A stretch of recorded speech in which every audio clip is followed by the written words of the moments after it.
people? Yes, sir. Okay. Yes, So, sir. Janda, the first thing that you people need to understand कि इस दुनिया में कोई भी सरफेस परफेक्टली स्मूथ नहीं है। और एक बार रिपीट कर रहा हूँ, nothing in this universe is perfectly smooth. Do you agree with me? Yes, sir. Do you agree with me? Yes, sir. Right. सोचो अगर मैं एक टेबल टॉप इमेजिन करूँ, ठीक है, टेबल का टॉप है, वैसे वैसे बना दो, वैसे ऐसा। और अगर इस टेबल के टॉप को अगर मैं मैग्नीफाई करके देखूं, तो उसमें मुझे ऐसे रिजेस दिखेंगे, ऐसे हिल टाइप स्ट्रक्चर मिलेगा मेरे को टेबल टॉप में, अगर मैं मैग्नीफाई करके देखूं। पीपल, यस और नो? Hi, sir. राइट। मतलब अभी देखो, if you see through naked eyes, तब मे बी मुझे ये रिजेस, ये इरेगुलरिटीज नहीं दिखाई दे, है ना। बट इसी सरफेस को अगर हम मैग्नीफाई करके देखें, बड़ा करके देखें, तो तुमको ये दिखाई देगा कि यहाँ पर रिजेस होते हैं, इरेगुलरिटीज होते हैं, ठीक है। मैंने थोड़ा सा एग्जेजरेट करके बनाया ताकि तुम लोगों को थोड़ा सा फील आए मैं क्या बताना चाहता हूँ, ठीक है। People, is that okay? So let us से Yes, sir. ये हमारा टेबल है, ठीक है ना। अभी इसके ऊपर अगर हम एक बुक रख देते, लेट अस से इसके ऊपर हमने एक बुक रख दिया, अब बुक का जो बॉटम सरफेस है वो भी स्मूथ नहीं होगा, है ना। It will also be made up of ridges और irregularities, people, yes or no? irregularities Yes, समझ आ रहा sir. है? Yes, sir. Yes, sir. अभी पीपल ट्राई टू अंडरस्टैंड, अभी अगर मैं इस बुक को इस टेबल के ऊपर रखूं, ट्राई टू अंडरस्टैंड पीपल, अगर मैंने इस बुक को इस टेबल के ऊपर रखा, तो ये जो तुमको इरेगुलरिटीज दिख रहा है, ये जो रिजेस दिख रहा है, they will get interlock with each other. इन दोनों सरफेसेस के बीच इंटरलॉकिंग होगा ही नहीं होगा, बताओ? Yes, एक sir. दूसरे के अंदर घुस Yes, जाएगा। sir.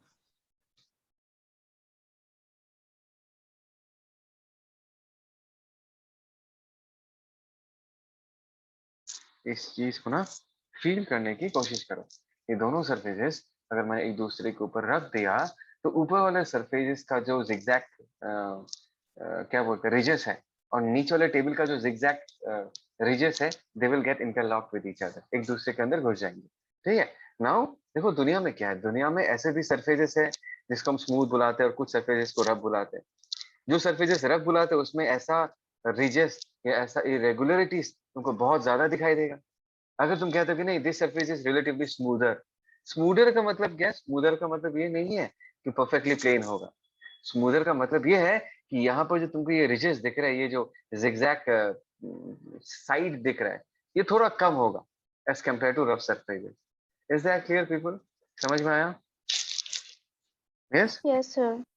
ओके। अभी देखो पीपल, अभी अगर ये जो बुक है, ठीक है, मैं अभी थोड़ा सा इजी एक पिक्चर बनाता हूँ ताकि तुमको दिखाई दे, थोड़ा सा समझाने के लिए मैं ऐसा पिक्चर बना रहा हूँ। अगर ये हमारा बुक है, राइट, अंडरस्टैंड, और इस बुक को ना एक टेबल के ऊपर रखा गया है, this book is kept on a table, और इस बुक को ना हमने इस तरफ पुल किया, we pull the book along this direction. नीचे क्या है? नीचे टेबल है, ट्राई टू अंडरस्टैंड। अगर मैं बुक को ऐसा पुल करूँ जनता, try to understand,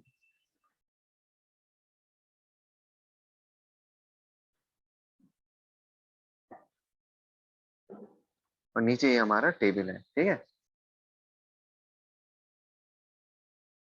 I want you people to focus in this region. देखो ये वाला रीजन देख लो, ये वाला रीजन देख लो, ये वाला रीजन देख लो, ये वाला रीजन देख लो। अगर तुम इस बुक को इस टेबल के ऊपर स्लाइड करवाने का कोशिश करोगे, तो बुक का सरफेस टेबल के सरफेस पे दबेगा, प्रेस करेगा, because of this zigzag Hi, sir. sides, because of this zigzag nature, people, everyone, Yes, sir. Danisha, Afruza, Indrani, जवाब दो यार, प्रशांतो। जब इस Yes, बुक sir. को पकड़ के हम राइट की तरफ खींचेंगे, तो बुक का जो सरफेस है वो हमारे टेबल के सरफेस पे ऑलरेडी इंटरलॉक था। जब तुम खींचोगे ना, तो ये इंटरलॉकिंग एक दूसरे को पकड़ के रखेगा। और बुक का जो क्या बोलते हैं, ये जो साइड्स है बुक का, ये वाला साइड्स, ये वाला क्या करेगा, ये टेबल के साइड पे क्या करेगा, प्रेस करेगा, है ना। और हमने क्या सीखा था? हमने न्यूटन लॉ में क्या सीखा था कि अगर एक सरफेस दूसरे सरफेस को प्रेस करता है, तो उनके बीच कैसा फोर्स डेवलप होता है people? Can anyone tell me what kind of force या what nature of force is developed between them? Repulsive और attractive when two surfaces press against each other? जवाब दो। Repulsive. Repulsive, exactly, sir. Repulsive. Exactly क्या force develop होगा? Repulsive force. मतलब ध्यान देना, table इस बुक को इस तरफ रिपेल कर रहा है ना, और बुक टेबल को इस तरफ रिपेल कर रहा है। यहाँ पर टेबल बुक को इस तरफ रिपेल कर रहा है और बुक टेबल को इस तरफ रिपेल कर रहा है, ठीक है। टेबल बुक को इस तरफ रिपेल कर रहा है और बुक टेबल को इस तरफ रिपेल कर रहा है, ठीक है। मैंने थोड़ा सा ऐसा डायग्राम बनाया, ट्राई टू अंडरस्टैंड। तो ये जो फोर्स तुमको दिख रहा है ना जनता, ये वाला फोर्स, ये वाला फोर्स, इस फोर्स को हम क्या बुलाते हैं? We call this force as contact force. क्या बुलाते हैं हम इसको? We call this force as contact force people. Because ये फोर्स आया कैसे, इस फोर्स का जन्म कैसे हुआ? फोर्स पैदा हुआ because there was contact between the two surfaces. ये जो बुक वाला सरफेस है और ये जो टेबल वाला सरफेस है, they were pressing against each other, giving rise to this force. तो इस फोर्स को हम क्या बुलाते हैं? Contact force. Is it clear people? समझ में आया सबको? Give me a yes. Yes, sir. Yes, sir. Okay, बढ़िया बढ़िया। नाउ अगर मैं इस तरफ अपना एक्स एक्सिस मानू, है ना, और इस तरफ अगर मैंने अपना वाई एक्सिस माना, try to understand people, if this is X, this is Y. मैंने हमेशा सिखाया है कि हम फोर्स को ना दो कंपोनेंट्स में तोड़ सकते हैं। यहाँ पर हमने जितना सारा फोर्सेस बनाया, चाहे तुम बुक को देखो, चाहे तुम टेबल को देखो, तुम हर एक फोर्स को उसके एक कंपोनेंट एक्स के अलोंग निकाल सकते हो और उसके एक कंपोनेंट वाई के अलोंग निकाल सकते हो। Yes sir, no people? जवाब दो यार। Yes, yes sir, sir. No? Okay, Yes, sir. Sir. Which means F के कंपोनेंट इस तरफ आएगा और एफ का दूसरा कंपोनेंट इस तरफ आएगा, है ना। मैं अभी सिर्फ बुक का एबीडी बना रहा हूँ, एक कंपोनेंट इधर, एक कंपोनेंट इधर, है ना। सिमिलरली एक कंपोनेंट इधर और एक कंपोनेंट इधर, ठीक है। ये तो बस एक रिप्रेजेंटेटिव डायग्राम है पीपल, है ना। ये जस्ट मैं तुमको डायग्राम बना के दिखा रहा हूँ ताकि तुमको प्रॉपर्ली फील आए कि एक्चुअली हो क्या रहा है, ठीक है। अभी ट्राई टू अंडरस्टैंड पीपल, ये जो वर्टिकल डायरेक्शन में जो फोर्स है उसको मैं F5 बोलता हूँ, ठीक है। पहले से दिस इज F5, और जो हॉरिजॉन्टल डायरेक्शन में फोर्स है उसको मैं Fx बुलाता हूँ। This is Fx, this is Fx। जनता बोलो, समझ में आया नहीं आया बताओ? ये पिक्चर सबको Yes, समझ में sir. आ जाना चाहिए। Yes, sir. Now what I am going to say is something very very interesting people, जो तुमको ऑलरेडी पता है कि अगर मैंने तुमको कहा कि अगर तुम इन सारे y डायरेक्शन के फोर्सेस को ऐड कर दो, क्या कहा मैंने? बुक पे, इस बुक पे y डायरेक्शन में जितने सारे कंपोनेंट्स हैं, सर कौन सा कंपोनेंट? ये वाला कंपोनेंट, ये वाला कंपोनेंट, ये वाला कंपोनेंट, इन सारे कंपोनेंट्स को अगर ऐड कर दोगे तो तुमको जो रिजल्टेंट फोर्स मिलेगा उसी को ही हम नॉर्मल फोर्स बुलाते हैं। जिस नॉर्मल फोर्स के बारे में हमने एनएलएम के चैप्टर में स्टडी किया है, वही नॉर्मल फोर्स मिलता है। अभी तुमको मैं पूरा पिक्चर दिखाने वाला हूँ कि एक्चुअली नॉर्मल फोर्स कैसे क्रिएट होता है। Normal force actually contact force का एक कंपोनेंट है। और क्लियरली बताना चाहो तो कांटेक्ट फोर्स का जो वर्टिकल कंपोनेंट होगा, उस वर्टिकल कंपोनेंट का जो वैल्यू है उसी को ही हम नॉर्मल फोर्स बुलाते हैं। सारे वाई कंपोनेंट्स को अगर हम ऐड कर देंगे हमको नॉर्मल फोर्स मिलेगा, एंड जिसके बारे में हमने बहुत ही ज्यादा डिटेल्स में एनएलएम विदाउट फ्रिक्शन के चैप्टर में डिस्कस किया है। Now I am asking all of you people, क्या तुमने इस बात को समझा? क्या तुम ये रिलेट कर पा रहे हो? Come on people, come on. Yes, sir. पक्का? Yes, sir. जिज्ञासा, दनिशा, रिधि तो है ही नहीं है क्लास में? रिधि तो नीलर्णव, मैं तुम लोग का चेहरा नहीं देख पा रहा यार। बट अरे people there, Shoaib, Yes, sir.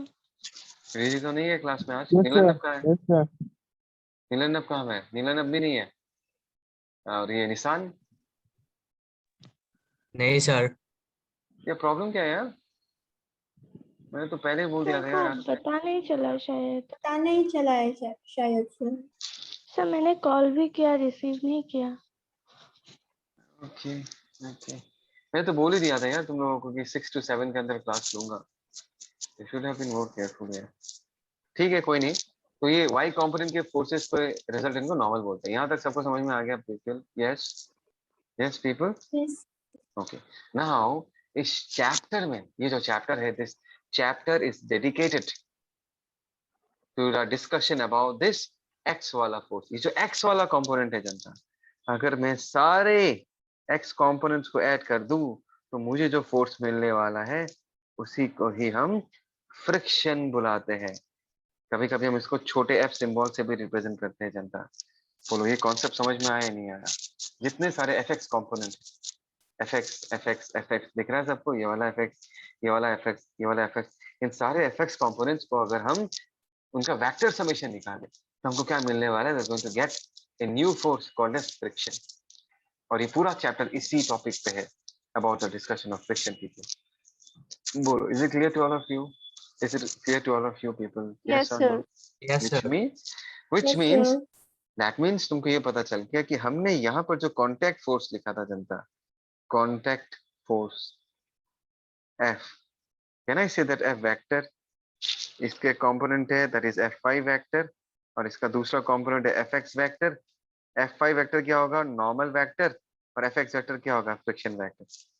ठीक है, जिसका मतलब कांटेक्ट फोर्स का जो वर्टिकल कंपोनेंट है वो नॉर्मल फोर्स रिप्रेजेंट करता है ना, और जो हॉरिजॉन्टल कंपोनेंट है वो कौन सा फोर्स रिप्रेजेंट करता है जनता?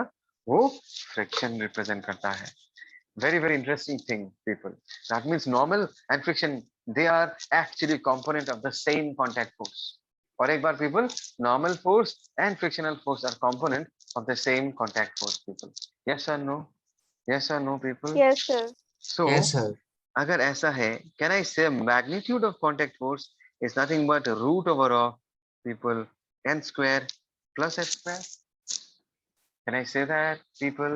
Yes, sir. Follow. Yes, sir. Because normal force vertical direction में है, frictional force horizontal direction में है, these are orthogonal vectors, and orthogonal के vectors के केस में अगर हमको magnitude निकालना है, that is always root over of a square plus b square people. Yes or no? Yes or no? Yes, sir. Okay. So people, आज हमको पता चल गया origin of friction कि friction क्यों आता है, क्योंकि हर एक सरफेस स्मूथ दिखने से भी स्मूथ नहीं होते, zigzag होता है, ridges होता है। जब एक सरफेस को दूसरे सरफेस के ऊपर अगर आप रख दोगे, so what is going to happen? Interlocking हो जाएगा। जब आप खींचोगे तो एक सरफेस दूसरे सरफेस को मूव करने से रोकेगा। ठीक है, उससे जो फोर्स क्रिएट होता है उसको हम कांटेक्ट फोर्स बोलते हैं। उसी कांटेक्ट फोर्स का जो हॉरिजॉन्टल कंपोनेंट उसको हम फ्रिक्शन बुलाते हैं, और जो वर्टिकल कंपोनेंट है उसको हम नॉर्मल फोर्स बुलाते हैं जनता। Is that clear people? समझ में आया? Yes people? Hi, sir. Yes, sir. Okay. अभी what we are going to discuss is about friction। ठीक है, फ्रिक्शन का नेचर, फ्रिक्शन का कैरेक्टर कैसा है उसके बारे में हम डिस्कस करेंगे। ठीक है, we are going to talk about character of friction। बहुत ही बढ़िया डिस्कशन है पीपल, ध्यान से सुनना। ठीक है, एक मिनट। हाँ,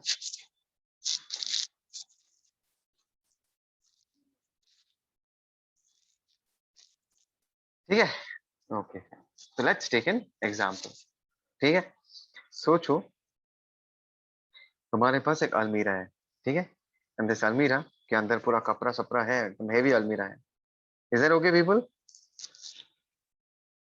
hello? Yes, sir. Yes, sir. Yes, sir. Okay, so this is a heavy अलमीरा।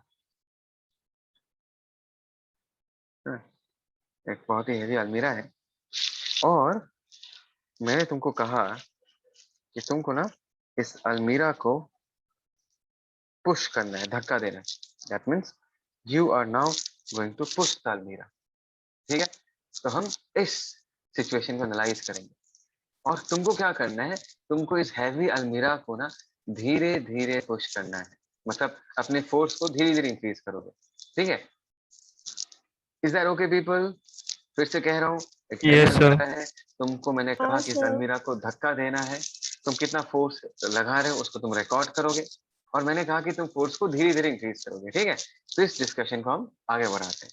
सो पीपल ट्राई टू अंडरस्टैंड, जो टेबल बनेगा वो ये होगा, उसका पहला कॉलम होगा अप्लाइड फोर्स जो तुम अप्लाई कर रहे हो, सेकंड कॉलम में आएगा फ्रिक्शन, एंड थर्ड कॉलम में आएगा विल इट मूव और नॉट।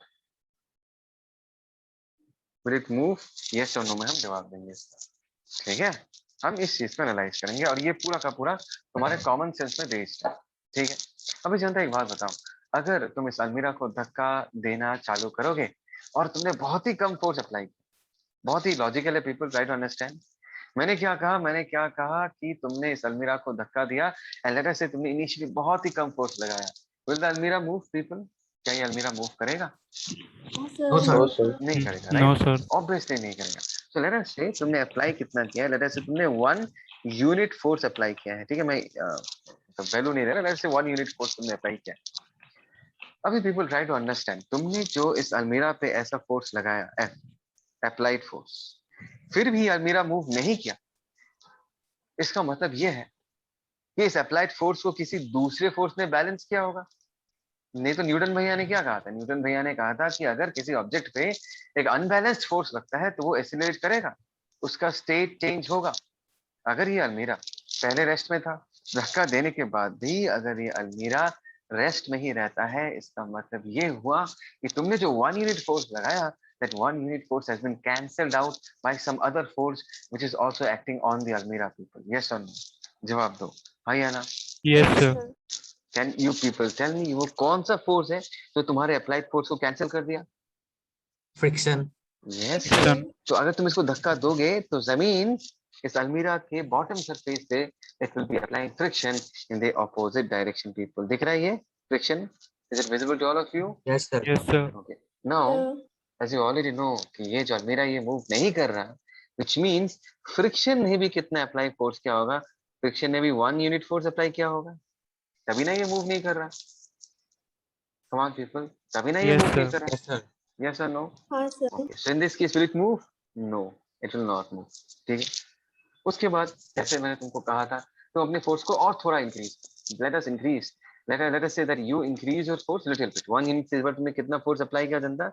let us say इस बार तुमने 2 यूनिट फोर्स अप्लाई किया, ठीक है? you apply 2 unit of force और फिर से तुम्हारा अलमीरा as because it is very heavy ये मूव नहीं कर रहा, लेकिन let us say तुमने 2 यूनिट फोर्स लगाया और थोड़ा फोर्स इंक्रीज किया, लेकिन इस बार भी अलमीरा मूव नहीं किया जनता। ठीक है? Is the situation clear to all of you? Yes, sir. Yes, Okay. sir. Sir. So can you tell me, इसका मतलब क्या है कि फ्रिक्शन ने कितना फोर्स अप्लाई किया होगा? How much force did 2 the friction unit. apply? Exactly. Two units. Exactly. तुमने और थोड़ा इंक्रीज किया, 2 यूनिट फोर्स लगाए, फिर भी अलमीरा मूव नहीं किया, इसका मतलब है the applied force has been cancelled out by friction again. On in this case, definitely in order to cancel out your 2 unit, friction also has to apply 2 unit of force, है ना? मैं लिख के देता हूँ, एक मिनट। यस, यहाँ पर फिर से 2 यूनिट ऑफ फोर्स फ्रिक्शन ने अप्लाई किया।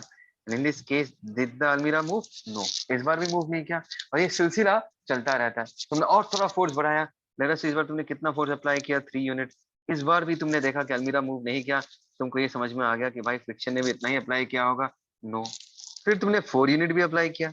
ये जस्ट एक डिस्कशन, अलमीरा फिर भी मूव नहीं कर रहा, तो तुमने ये समझ लिया कि भाई अभी क्या है कि अभी भी अलमीरा मूव नहीं कर रहा, तो फ्रिक्शन ने भी 4 यूनिट अप्लाई किया।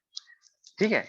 अभी तुमने देखा, तुम धीरे धीरे देखो तुम क्या कर रहे हो, तुमने धीरे धीरे अपने अप्लाइड फोर्स को इंक्रीज किया। And all of us know that right कि एक वक्त आएगा कि अलमीरा मूव करना चालू करेगा। There will be a time if you keep on increasing your force, एक वक्त आएगा जब ये अलमीरा मूव करना चालू करेगा। Come on people, Yes, sir. Yes, sir. Yes, sir. Yes, sir. Let us से कि जब 4 यूनिट तुमने अप्लाई किया ना, तो तुमको ये फील हुआ कि अलमीरा ना शेक करना चालू किया। मतलब शेक समझ में आता है ना?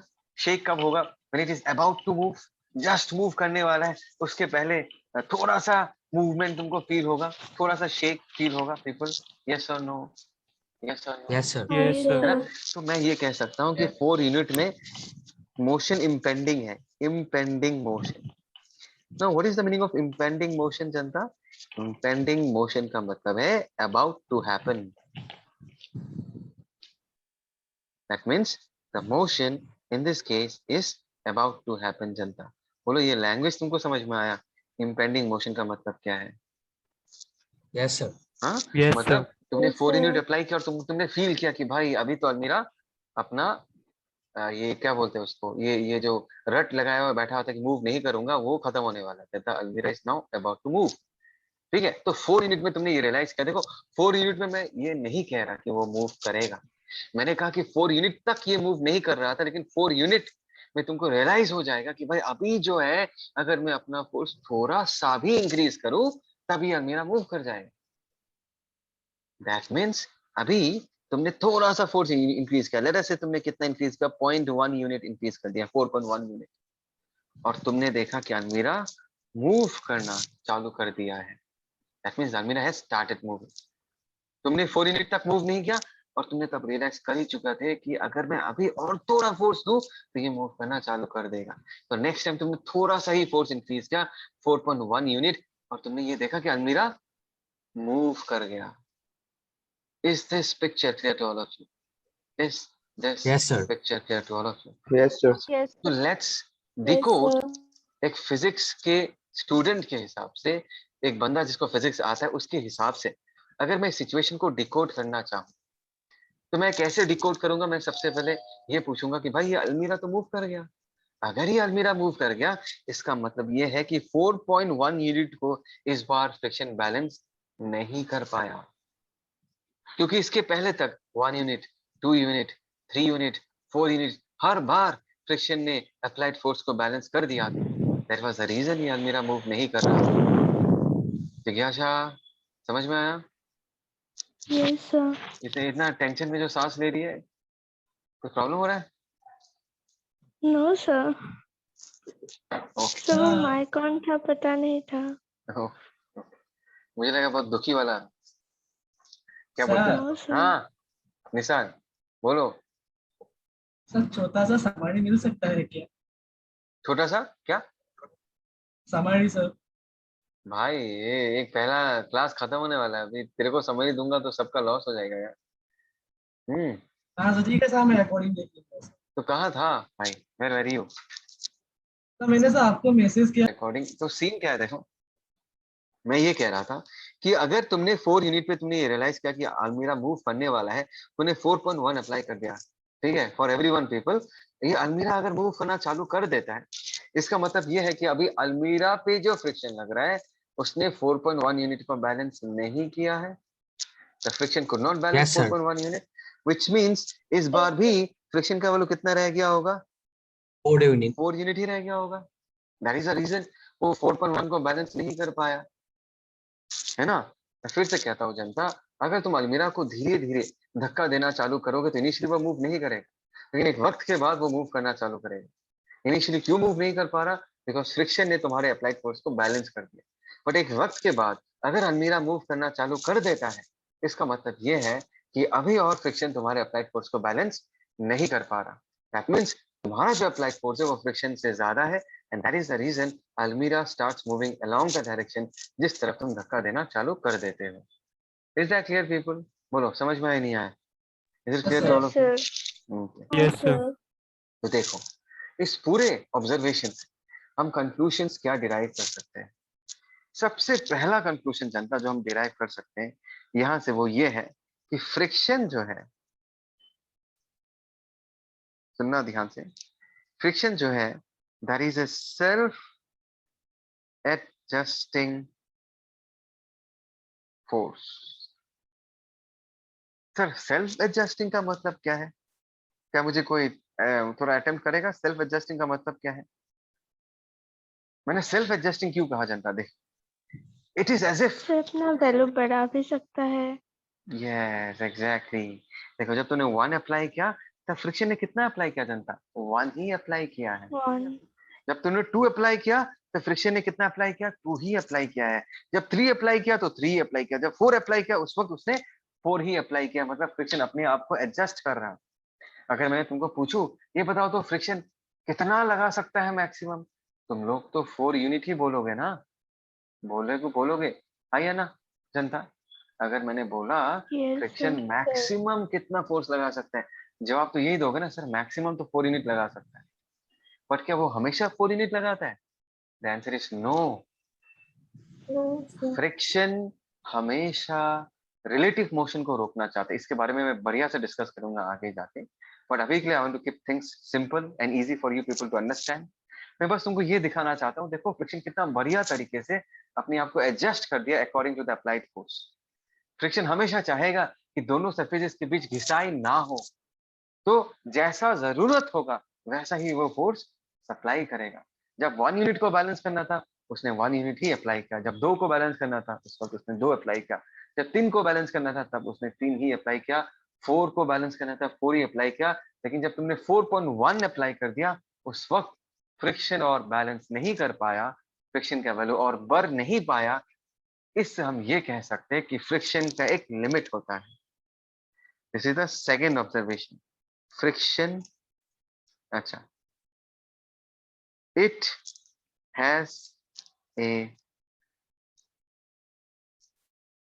Limiting value. जनता, मैं सबसे आवाज सुनना चाहता हूँ, क्या तुम लोगों को ये बात समझ में आया? Did you understand this concept? मैंने कहा फ्रिक्शन ऐसे लिमिटिंग वैल्यू। सर लिमिटिंग का मतलब क्या है जनता? लिमिटिंग का मतलब है लिमिट। तुम जैसे बोलते हो ना, सर पढ़ने का भी एक लिमिट है, और कितना पढ़ाओगे, हमारा लिमिट क्रॉस हो जा रहा है। एक लिमिट होता है ना हर बंदे का, है ना? तुम्हारा लिमिट बहुत ही कम है, वो अलग हाँ बात है। सर। ठीक है, तो हो फ्रिक्शन का भी एक लिमिट होता है।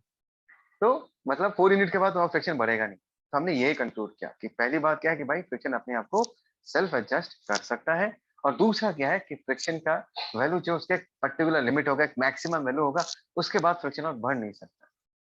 बोलो ये कॉन्सेप्ट क्लियर है? Do you understand it? Yes sir. Yes, yes sir. Sir. Okay, that's great. ठीक है, this are the two conclusion. देखो, मैं तुमको ना एक बहुत ही इंपॉर्टेंट चीज दिखाना चाहता हूँ, क्योंकि ना आगे जाके मैंने बहुत सारे स्टूडेंट्स में ना ये कंफ्यूजन देखा है।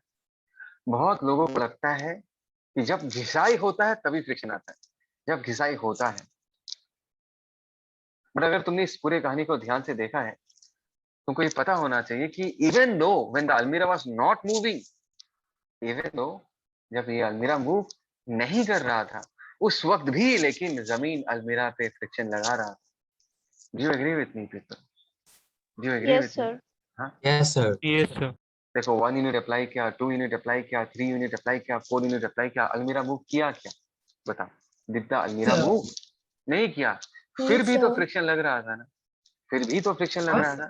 तो ये मिसकंसेप्शन अपने अंदर कभी मत रखना कि जब सरफेसेस घिसते हैं, जब उनके बीच रिलेटिव मोशन होता है, जब वो लोग घिसते हैं तभी फ्रिक्शन होगा। नहीं, this is not the correct way of understanding friction.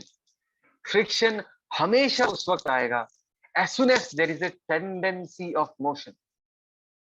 क्या कहा मैंने?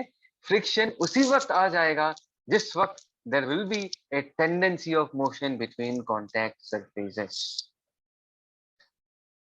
अंडरस्टैंड दिस थिंग पीपल, इसको फील करने का कोशिश करो। टेंडेंसी ऑफ मोशन, अगर तुम अलमीरा को पूछोगे, अलमीरा अलमीरा मूव करना चाहते हो क्या, अलमीरा क्या बोलेगा? बोलो बोलो। Yes, बोलेगा. बोलेगा ना कि सर आप मुझे तब से धक्का दे रहे हो, मैं तो मूव करना ही चाहते हो, आई वांट टू मूव, मैं मूव नहीं कर पा रहा, फ्रिक्शन ने रोक के रखा है। पर अगर अलमीरा को पूछोगे क्या तुम्हारे पास कोई टेंडेंसी ऑफ मोशन है, अलमीरा बोलेगा यस। समझ में आया? Come on people, yes sir. Come on. मैं लिख के देता हूँ, ठीक है? I am writing it down, ध्यान से देखना। फ्रिक्शन बहुत इंपॉर्टेंट है। Friction will always arise whenever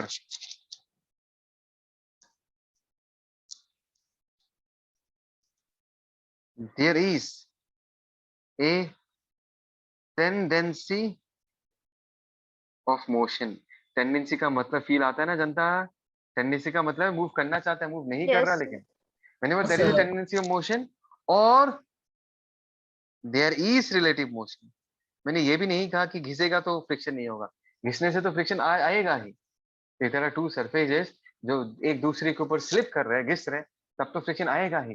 but tendency अगर है उस वक्त भी आएगा, ये बताने का कोशिश कर रहा हूँ। देयर इज टेंडेंसी मोशन और there is relative slipping between contact surfaces. बोलो रे जनता, समझ में आ रहा है नहीं आ रहा? आ Friction रहा Yes, will sir. always arise whenever there is a tendency of motion और there is a relative slipping। relative slipping का मतलब क्या है? मतलब घिस रहा है, दोनों सरफेसेस घिस रहा है, तब फ्रिक्शन आएगा। ठीक है, तो ये बढ़िया कंसेप्ट है। तो देखो, ट्राई टू अंडरस्टैंड। इसी लॉजिक के बेसिस पे हम फ्रिक्शन को दो कैटेगरी में डिवाइड करेंगे। जनता सुनाई दिया? इसी लॉजिक के बेसिस Yes, पे sir. हम फ्रिक्शन को दो कैटेगरी में डिवाइड करेंगे। एक को बुलाएंगे हम स्टैटिक फ्रिक्शन,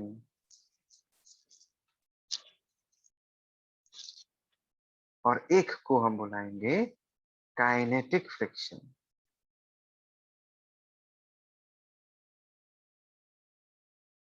बोलो ये बात समझ में आया? एक को हम क्या बुलाएंगे? Static friction. दूसरे को हम क्या बुलाएंगे? Kinetic friction. I want all of you to focus on the word static. और इस वर्ड का मतलब अगर समझ जाओगे तब तो इस चीज को याद रखना बहुत ही आसान है। स्टैटिक का मतलब क्या है? बोलो ना, स्टैटिक का मतलब क्या है ना जनता? Something बोलो। at rest, sir. Yes, at rest. मतलब स्टैटिक फ्रिक्शन का मतलब क्या है? स्टैटिक फ्रिक्शन वो फ्रिक्शन होता है जब दोनों कॉन्टैक्ट सरफेसेस के बीच में सिर्फ टेंडेंसी ऑफ मोशन हो बट एक्चुअली में कोई मोशन ना हो, उस वक्त जो फ्रिक्शन लगता है उस फ्रिक्शन को हम क्या बुलाएंगे? We shall call that friction as static friction when the surfaces are static but they have tendency of motion. बोलो ये समझ में आया लॉजिक पीपल? बोलो ये Yes, लॉजिक sir. समझ में आया? मतलब यहाँ So, पर इस 1 यूनिट को, 2 यूनिट को, 3 यूनिट को, 4 यूनिट को हम इन चार 1 2 3 4 यूनिट्स को, ये जो फ्रिक्शन का सॉरी सॉरी सॉरी सॉरी मैंने फोर्सेस में टिक कर दिया। मैं फोर्सेस में नहीं, मैं इसमें टिक करना चाहता हूँ। 1 यूनिट वाला फ्रिक्शन हो या 2 यूनिट वाला फ्रिक्शन हो या 3 यूनिट वाला फ्रिक्शन हो या 4 यूनिट वाला फ्रिक्शन हो, ये सारे फ्रिक्शंस कौन से ग्रुप में जाएंगे? It will come in the group of what? Static friction. बोलो ना जनता, समझ में आ रहा है Yes, कि Yes, नहीं आ sir. रहा sir. है? तो Yes, स्टैटिक sir. फ्रिक्शन कब लगता है? स्टैटिक फ्रिक्शन उन दोनों सरफेसेस के बीच लगता है जिनके बीच सिर्फ टेंडेंसी आया है। टेंडेंसी, इच्छा हुआ, इच्छा। इच्छा होना और मतलब हो जाने में डिफरेंस। सिर्फ इच्छा जब आता है सरफेसेस के बीच, उस वक्त जो फ्रिक्शन लगता है वो स्टैटिक फ्रिक्शन हो जाता है। इच्छा आने के बाद जब वो लोग एक्चुअली में घिस जाते हैं एक दूसरे सरफेस के ऊपर, उस वक्त जो फ्रिक्शन लगता है उसको हम क्या बोलते हैं? काइनेटिक। काइनेटिक का मतलब क्या होता है जनता? काइनेटिक का मतलब होता है इन मोशन। चैप्टर पढ़ा है ना काइनेमेटिक्स? बोलो हाँ ना। सर. हाँ, काइनेमेटिक्स का मतलब इन मोशन। दैट मीन्स जब दो सरफेसेस घिस जाते हैं उस वक्त जो फ्रिक्शन लगता है उसी फ्रिक्शन को हम काइनेटिक फ्रिक्शन बुलाते हैं। Is it clear people? Is it clear to all of you? Yes, sir. Yes, Yes, sir. sir. ठीक है। अभी देखो मैं इतना डिटेल्स में लिख नहीं रहा because it might take a lot of time. मेरा जो लिखा हुआ नोट्स है वो मैं तुमको दे दूंगा, ठीक है? बिकॉज हर चीज मैंने अपने नोट में अच्छे से लिख के दिया है। एवरीथिंग, ऑल द थ्योरी वाला जो लॉजिक वाला पोर्शन, ठीक है पीपल? हाँ okay, सर. sir. थोड़ा सा Sir. पढ़ लेते हैं, थोड़ा पढ़ लेते हैं और ज्यादा टाइम है नहीं। Okay, so it's talking about friction people, we are talking about friction. Friction दो टाइप्स के होते हैं जनता, मैंने कहा था स्टैटिक फ्रिक्शन और काइनेटिक फ्रिक्शन। और आई होप सो तुमको ये समझ में आ गया कि जब तक तुम्हारा सरफेस घिस नहीं रहा लेकिन सिर्फ टेंडेंसी है, उस वक्त के फ्रिक्शन को हम स्टैटिक फ्रिक्शन कहते हैं, और एक बार घिस जाता है उसको हम काइनेटिक फ्रिक्शन कहते हैं, ठीक है? Now people, the most important thing that you have to understand कि स्टैटिक फ्रिक्शन का कोई फिक्स्ड वैल्यू नहीं होता। होता है क्या जनता? ये वाला एग्जांपल याद है ना? स्टैटिक, ये 1 यूनिट ये स्टैटिक फ्रिक्शन है, ये 2 यूनिट ये भी स्टैटिक फ्रिक्शन है, ये 3 यूनिट ये भी स्टैटिक फ्रिक्शन है, ये 4 यूनिट ये भी तो स्टैटिक फ्रिक्शन है जनता। यस और नो? यस और Yes, no? sir. Yes, Yes, sir. sir. Means static friction का एक रेंज होता है। क्या होता है जनता? एक रेंज होता है। और वो रेंज क्या होता है? ग्रेटर देन और इक्वल टू 0, या इक्वल टू लिखने की जरूरत नहीं, greater than 0 but less than और इक्वल टू एफ लिमिटिंग। बोला था ना एक लिमिटिंग वैल्यू आएगा। हमारे एग्जाम्पल वो कितना था? वो 4 न्यूटन था, 4 यूनिट Yes, था लिमिटिंग वैल्यू। Yes, sir. तो हमेशा याद रखना Yes, जनता कि sir. Static friction is a self adjusting force. उसका कोई फिक्स्ड वैल्यू नहीं है, जैसा डिमांड आएगा वैसा सप्लाई करेगा। 1 यूनिट का डिमांड है तो स्टैटिक फ्रिक्शन भी 1 यूनिट ही सप्लाई करेगा। 2 यूनिट का डिमांड है तो 2 यूनिट ही सप्लाई करेगा। 3 का है तो 3, लेकिन जब 5 आएगा तो 4 ही सप्लाई करेगा। मतलब उसका एक लिमिट है। बात समझ में आया? बोलो जनता, कोई Yes, कोई sir. डाउट इसमें? This is very very important. लोग इस चीज yes, को भूल जाते हैं कि स्टैटिक फ्रिक्शन का एक रेंज होता है, फिक्स्ड वैल्यू नहीं होता, ठीक है? हम सबसे पहले जनता स्टैटिक फ्रिक्शन को लेकर डिटेल्स में डिस्कशन करेंगे, उसके बाद आगे जाके हम काइनेटिक फ्रिक्शन स्टडी करेंगे, ठीक है? Is that clear? Yes, Yes, sir. sir. तो देखो people, yes, Yes, we have sir. sir. Talked about static friction. अभी ना हम इस पे फोकस करेंगे कि स्टैटिक फ्रिक्शन का जो ये लिमिटिंग वैल्यू, जो हम कह रहे हैं ना limiting value of static friction,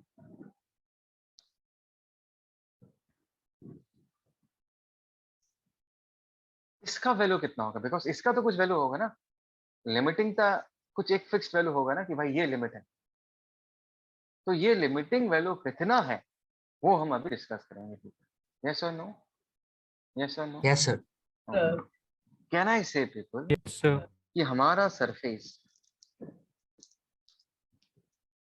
जितना रफ होगा, क्या बोला मैंने, हमारा सरफेस जितना रफ होगा, लिमिटिंग फ्रिक्शन का वैल्यू उतना ज्यादा होगा people? Yes sir? Yes, sir.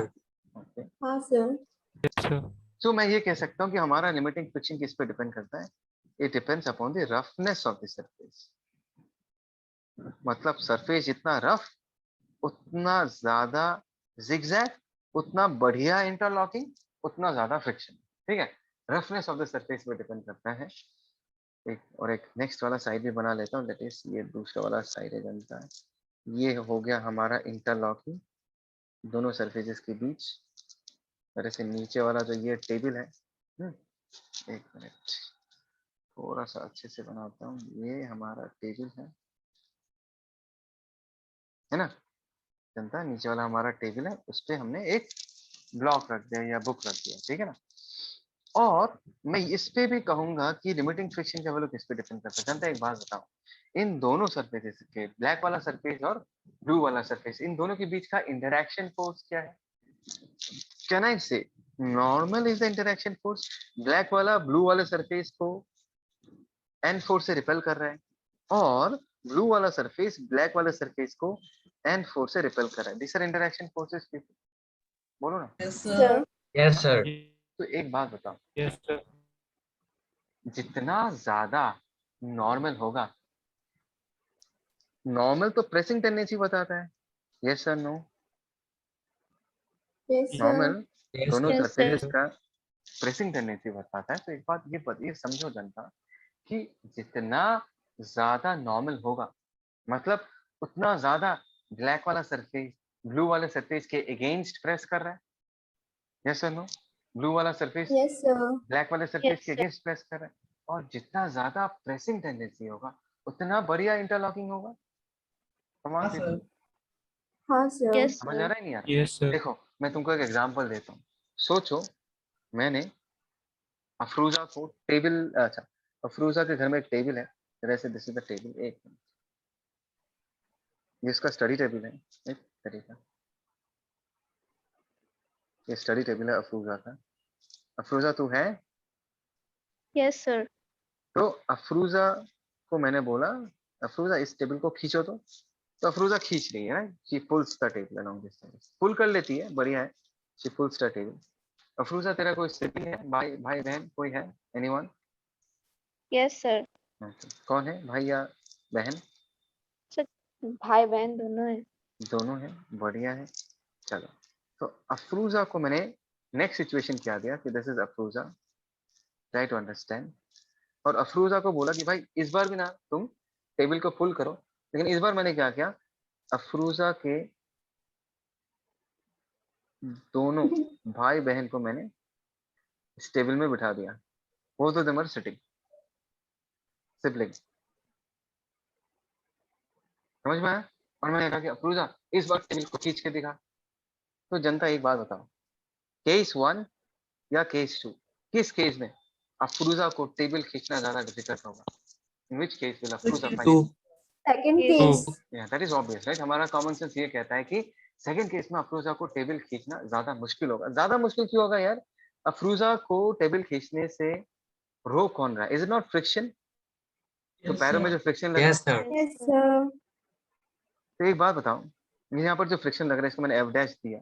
अगर तुम लोग ये बात कहते हो कि सर अफरूजा को ना सेकंड केस में टेबल खींचने में ज्यादा मुश्किल होगा, इसका मतलब ये है कि तुम ये कहना चाहते हैं कि दोनों फ्रिक्शन में से एफ डैश का वैल्यू एफ से ज्यादा होगा। दैट इज द रीजन हाँ, sir. सेकंड केस में Yes, sir. अफरूजा को खींचने में ज्यादा मुश्किल हो रहा है। तुमको पता है इसका रीजन क्या है? इसका रीजन ये है कि जब अफरूजा का भाई और बहन, जब सिबलिंग्स जब उस टेबल पे बैठेंगे ना, तो टेबल जमीन को ज्यादा प्रेस करेगा। यस और नो? हाँ, टेबल sir. जो है Yes, sir. वो ज्यादा प्रेस करेगा, Yes, मतलब sir. इसका जो नॉर्मल होगा, क्या होगा जनता, जो नॉर्मल फोर्स होगा वो ज्यादा होगा।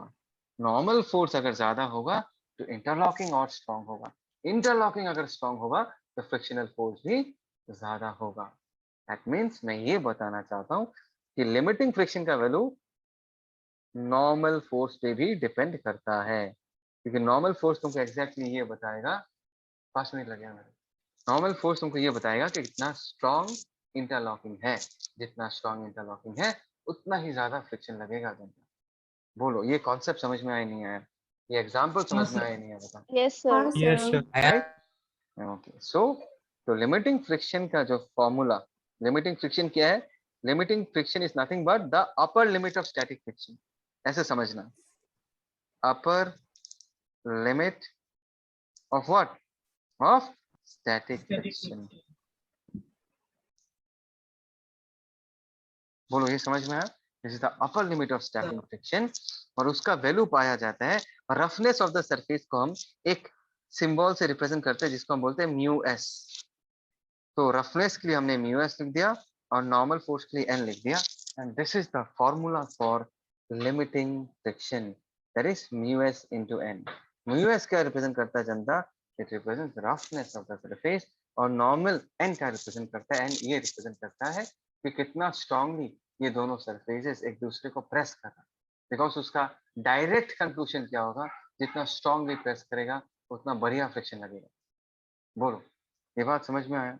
Do you understand this? Yes, sir. Yes, sir. यहाँ पर जो यू म्यू एस है, this is the property of the surface, property of surfaces in contact. मतलब म्यू का वैल्यू किस पे डिपेंड करेगा? कैसा सरफेसेस है उस पे डिपेंड करेगा, है ना। अगर स्मूथ सरफेस है तो म्यू का वैल्यू थोड़ा कम होगा, बहुत रफ सरफेस है तो म्यू का वैल्यू थोड़ा ज्यादा होगा। Is that clear people? बोलो समझ में आया? Yes, sir. Yes, Yes, sir.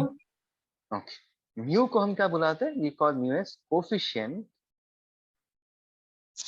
ध्यान से सुनना जनता, ऑफ स्टैटिक फ्रिक्शन। क्या बुलाते हैं जनता हम इसको? Coefficient of static friction. मैं सबको पूछ रहा हूँ, बोलो जनता, फील आया या नहीं आया? देखो इस पूरे कहानी में तुमने Yes, सीखा sir. क्या? व्हाट डिड हाँ यू सर। लर्न? तुमको ये बोलना चाहिए हमने दो चीज सीखा। फ्रिक्शन दो टाइप के होते हैं, एक होता है स्टैटिक, एक होता है काइनेटिक। स्टैटिक कब होता है? जब घिसाई नहीं होता लेकिन इच्छा होता है, टेंडेंसी ऑफ मोशन है लेकिन घिसाई ना हो, तब स्टैटिक फ्रिक्शन लगता है। और स्टैटिक फ्रिक्शन का हमेशा एक रेंज होता है, 0 से लेके मैक्सिमम वैल्यू तक। उस स्टैटिक फ्रिक्शन का जो मैक्सिमम वैल्यू है उसी को ही हम लिमिटिंग फ्रिक्शन कहते हैं। और लिमिटिंग फ्रिक्शन का फॉर्मूला क्या है? Mu S into N. Mu S is a property of the surface, it represents the roughness of the surface, and normal is the pressing tendency between the two surfaces. जितना ज्यादा normal होगा उतना ज्यादा pressing tendency होगा, उतना अच्छे से ये रिजेस, ये इरेगुलरिटीज एक दूसरे के अंदर घुस जाएंगे और उतना ज्यादा फ्रिक्शन एक्सर्ट होगा। बोलो जनता, ये पूरा समझ में आया? You Yes, sir. Yes, sir. Okay, बढ़िया है। ठीक है पीपल, आज का क्लास हम यहाँ पर ही कंक्लूड करेंगे, क्योंकि इसका आगे बोलूंगा तो और बहुत कुछ बताना पड़ेगा। ठीक है, एंड इसका नोट्स मैं तुम लोगों को भेज दूंगा, कल जब क्लास में आओगे अच्छे से पढ़ के आना। Is that okay? Okay, sir.